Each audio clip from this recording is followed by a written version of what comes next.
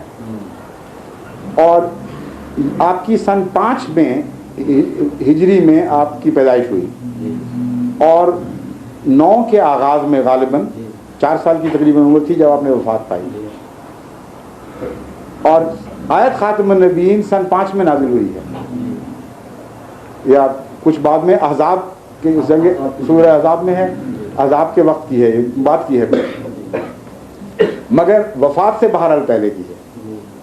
یہ قطعی بات ہے, ٹھیک ہے نا. اب سنیے, حضرت ابراہیم علیہ السلام کو جب آپ نیچے لحد میں اتار, علیہ السلام مناسب نہیں شاید کہنا ہوں, حضرت ابراہیم سے مغالطہ ہو جائے گا.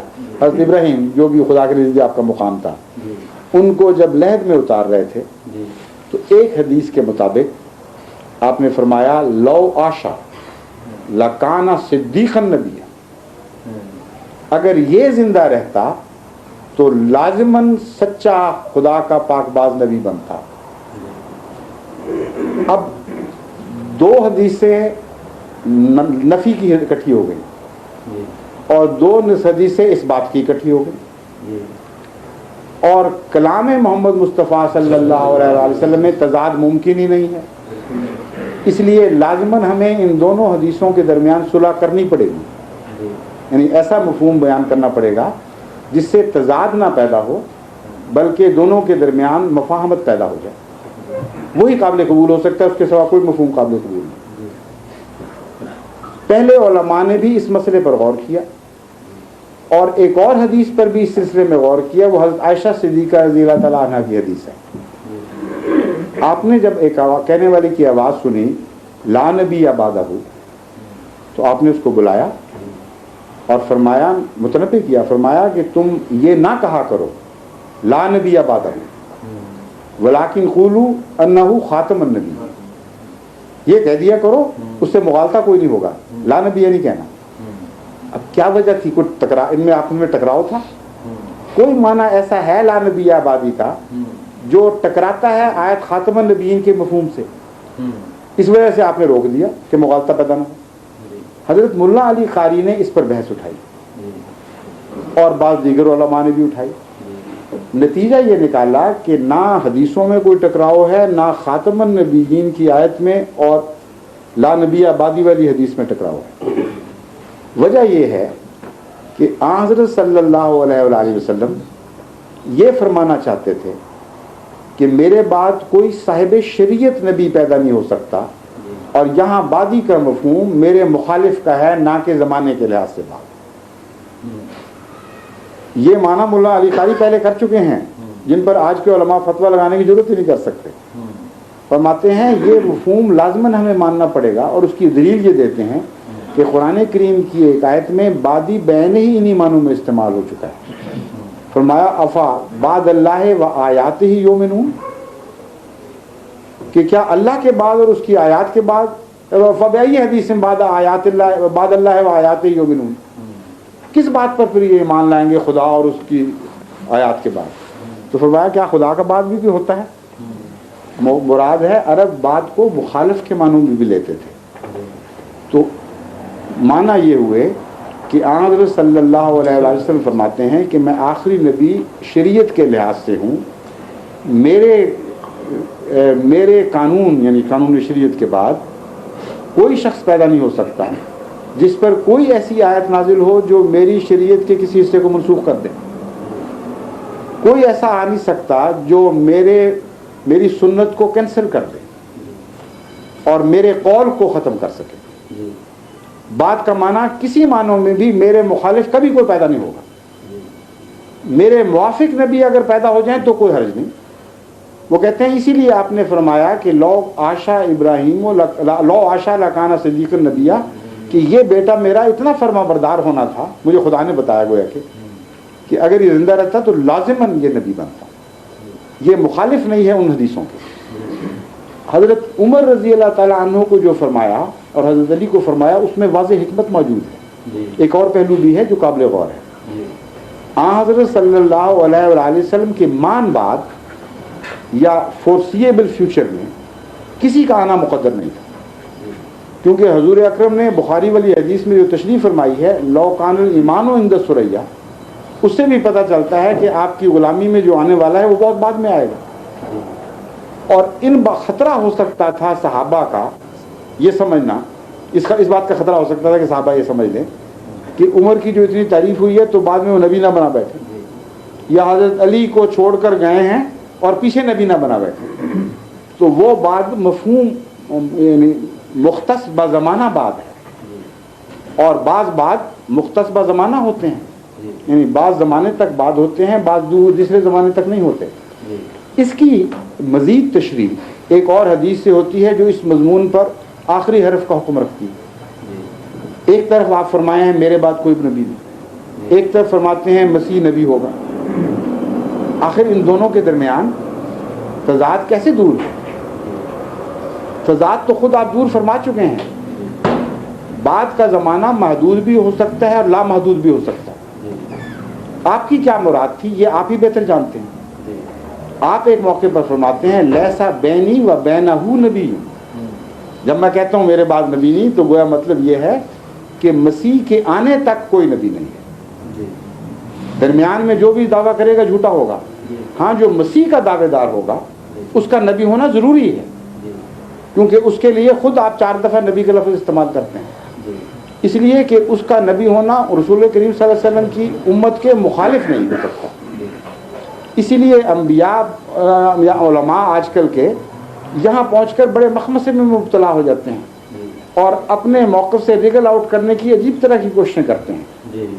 جب احمدی ان سے پوچھتے ہیں کہ جناب آپ تو کہتے تھے لا نبی آبادی لا نفی جنس ہے، یہ ایک اصطلاح ہے گرامر کی کہ لا نفی جنس کا مطلب ہے کسی قسم کا کوئی آ ہی نہیں سکتا نہ، تو اس کا مطلب تو یہ بھی ہے نہ پرانی قسم کا آ سکتا ہے نہ نئی قسم کا. اور اگلے سانس میں آپ مسیح کو جو ایک پرانا نبی تھا جب داخل کرتے ہیں تو نفی جنس ٹوٹ گئی. یہاں ہم سوال اٹھاتے ہیں. اس کا جواب بعض علماء نے یہ دیا ہے، ان کی کتابوں میں چھپا ہوا موجود ہے، کہ اصل بات یہ ہے کہ جو عیسیٰ علیہ السلام تشریف لائیں گے تو وہ امتی بن جائیں گے اور اپنی شریعت نہیں چلائیں گے بلکہ شریعت محمدیہ پر قائم ہو کر اسی کو نافذ کریں گے. اس لیے کوئی حرج نہیں. ہم کہتے ہیں، ہم بھی تو یہی کہتے ہیں، صرف یہ بحث ہے کہ پرانا آ کے امتی بنے یا امتی نبی بن جائے. نفس مضمون کے لحاظ سے تو فرق ہی کوئی نہ رہا، یعنی ہمیشہ کے لیے ہمارا اختلاف اس بات پہ ختم ہو جاتا ہے. اور وہ مجبور اس لیے ہیں یہ کہنے پر کہ ان کے لیے 2 روکے ہیں حضرت عیسیٰ کی نبوت سلب کرنے میں. اول یہ کہ علماء کے فتوے قطعی موجود ہیں کہ جو کسی کے سلب نبوت کا قائل ہو وہ کافر ہو گیا پکا، کیونکہ خدا انعام دے کر واپس نہیں لیا کرتا. سمجھ گئے ہیں نا؟ نبوت کا انعام کسبی ہے ہی نہیں، وہبی ہے. جب وہبی ہو گیا تو اللہ تعالیٰ وہب کرنے کے بعد کیسے لے سکتا ہے؟ دوسرے تو کہتا ہے تم تحفہ دے کے واپس لوگے تو کہہ کر کے چاٹنے والے ہو. تو خود تو خدا نہیں دے سکتا. تو نبوت آج تک کبھی کسی کی کینسل نہیں ہوئی کیونکہ کسب ہے ہی نہیں ہے, تحفہ ہے اللہ کا. دوسرا وہ اس لیے مجبور ہیں کہ رسول کریم صلی اللہ علیہ وسلم نے عیسیٰ علیہ السلام کو کے متعلق واضح بیان کر کے فرمایا کہ جب مسیح نازل ہوگا مستقبل میں وہ نبی ہوگا. اب جس پر آیت خاتم النبیین نازل ہو, اس شان کا نبی خود کہہ رہا ہو کہ وہ نبی ہوگا, تو مولوی کی کیا حیثیت ہے کہ چھین لے اس سے نبوت؟ مجبور ہو گئے ہیں.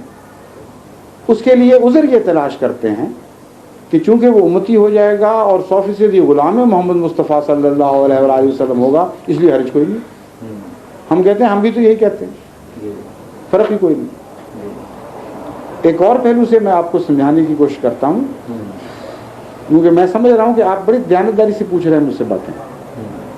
بہت کم مجھے ایسے سوال کرنے والے دوسرے ملتے ہیں جو اس طرح بغیر ضد کے بات کرتے چلے جائیں اور جو سچی بات سمجھ آئے کہ ہاں ٹھیک ہے.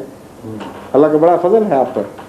اس لیے میں یقین رکھتا ہوں کہ اگر آپ کو سمجھ آ گئی باتیں تو آپ مان جائیں گے انشاءاللہ تعالیٰ, اگر خدا